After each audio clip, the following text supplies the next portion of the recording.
Hey, happy Sunday, everybody. I hope you're all having an awesome weekend. If you're here in South Florida, it has been absolutely beautiful, so I hope you've been taking full advantage of that. If you're elsewhere in the country, I hope it's gorgeous as well. I know I just came back in from Minnesota earlier this week. It was definitely a little cold for us South Florida people, but I know it's beautiful up there right now. Maybe it's snowing this weekend, I'm not sure. But wherever you are, I hope you're having an awesome weekend. Well, my name's Cliff. We're under the Tiki, so you know what time it is. It's time for Tiki Talk. All right, so I wanted to make this one quick today, but I wanted to come on real quick and talk about Nacho foam. Okay, what do I mean about that? Do I mean dunking it in with chips and salsa? No, of course not. What I wanted to talk about is a little bit of trust with you and your spouse.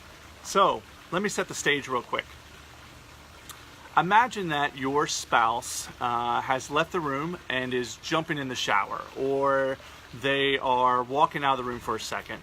They've left their phone unlocked on the bed, and you hear those dings, ding, or maybe even it's on vibrate, right? Bzz, bzz. And you can't help but want to peek over and see, well, who's messaging my wife or my husband at 9:30 at night or 6:30 in the morning? Do you go over and pick up the phone and take a look at it?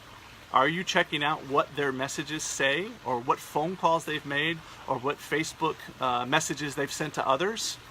Are you? Are you getting pulled into that? So at the end of the day, do you have trust with your spouse? If you don't, why not? Why don't you trust your spouse? You kind of have to ask yourself, is it something that's happened in the past in the relationship? Is it something that is going on now that you maybe think is happening, but you don't know? You're just wondering if that's why their phone keeps buzzing or that's why their phone keeps ringing, right? You want to ask, but you'd rather be Sherlock Holmes yourself and dig into something that may or may not be there, right? So how is that going to affect your relationship? Well, if you remember from our last Tiki Talk, and I have to say, look, I apologize. Several of you have reached out and asked what in the world happened to Tiki Talk. Since I haven't had one in the last couple weeks, I apologize. Things just got crazy, but I promise they're not going away. I still plan on every Sunday sitting down and having a quick Tiki Talk. So I apologize to all you guys who have reached out. Thank you. I didn't even know people half the time watched it, so thank you for reaching out and even asking about it. But if you're looking at your spouse's phone or you're not trusting them, what is that going to cause? Well, it's going to cause damage to your relationship. It's going to cause an undue anger that may or may not be warranted. And it's definitely going to set up barriers between you and your spouse based on how you feel, right? If you think your spouse is cheating on you on the phone or sexting people late at night or getting pictures from people or reaching out to that boy or girl at work that you think is talking to them, of course it's going to cause problems. If you remember back to one of our Tiki Talks in the past, I think it may have been the last one I did, was SUN, right? S-U-N, selflessness, understanding. Well, and the N stood for nakedness, so that doesn't quite fit into this scenario, but that U for understanding, that plays a big piece. Do you understand what's going on in your relationship, or are you trying to put things in there that aren't really happening? Will your relationship stand up against the test of time if you don't trust your spouse? Well, the answer is no. There's no way that's going to happen. Because if you don't have that basis for trust, your relationship's going to collapse. If you ever had that happen to you because of a lack of trust in your relationship, drop some hearts down there. Let everybody know that that does happen, that relationships are greatly impacted when you don't have trust for your spouse. You have to ask yourself, why don't you have that trust, right? So what can you do if you're being pulled into wanting to check their phone, wanting to check their messages, trying to log into their Facebook, or hoping that you can catch their phone or their computer open when they're out of the room? Really what you need to do is sit down. Sit down with your spouse, your wife, your girlfriend, your husband, your boyfriend, whatever it is. You have to sit down and have that open communication. One of the biggest causes for divorce in this nation is a lack of communication. It's a breakdown of trust and communication between the two partners. If you think your spouse is sexting behind your back or working with others behind your back, of course your relationship's going to collapse. You've got to sit down and have that, for lack of a better word, annoying, or it's really going to be hard. I know it is. It's going to be difficult. But you have to sit down. Instead of picking up their phone and trying to open into their messages, sit down and open into a line of communication directly with that person. Tell them why you don't trust them. Is it something that's happening now? Is it something that maybe is still affecting you in the past when you first started dating, or when you first started, when you first got married? Is there something that's making you not trust them?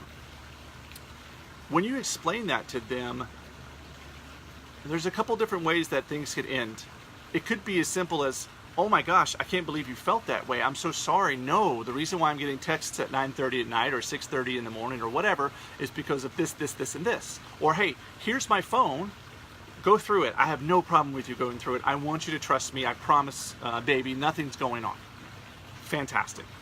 Or maybe you find out, hey, there is something going on, and here's why. Well, that's a great way to be able to combat it, right? That goes back to that you and son, understanding what's going on. Or maybe, just maybe, you've been projecting onto your spouse, and it's time for you to come clean about what's going on. Maybe you've been texting other people. Maybe you've been getting hit on at work, or having conversations that probably aren't that appropriate with other individuals of the opposite sex. Whatever it is, this is the time for you to sit down with your spouse and have that open line of communication. If you've ever had that difficult conversation, you know that it's not going to go easily. It's going to be some work. But I can promise you that once you have that open line of communication, you'll know how to move forward in fixing it. I think the last piece of that, of what you have to do, is you have to pledge not to look at each other's phones, not to build that barrier of distrust between you and your spouse. Even if it's there, it's better to have that open line of communication, to sit down and talk, than it is to open up their phone and try to sneak around behind their back and read their messages. It will only cause more problems. Trust me, I have plenty of friends who have told me that they've looked into their spouse's phone, and whether they found anything or not, they still didn't like the answer. They just felt like they hadn't found it yet, that somehow their spouse had deleted the messages or hidden them well enough to where they couldn't find it. So even peeking at their phone didn't solve the problem. But guess what would have? Sitting down and having that open line of communication. So if you don't have that trust in your relationship, that's okay. There's plenty of people who don't. But it's time to build that trust. It's time to keep that undue anger and those barriers from building by sitting down and having that talk. I promise you that once you have that talk, you'll have a path to move forward, and you'll strengthen your relationship with your spouse. I hope each one of you will take the time to do that. If you're running through some rough times right now, working it as a team makes all the difference in the world than trying to do it solo or laying beside who you feel is the enemy at night. All right? I hope this helps you guys. Drop a 1 in the comments if it's something that you'll be working on or know some people that could be working on. If this helped you, drop a 2 in there and let me know if you enjoy the Tiki Talks and you want to keep hearing from them. Otherwise, I love you guys. God bless. Hope you have an amazing week. Build that trust with your spouse. Love you.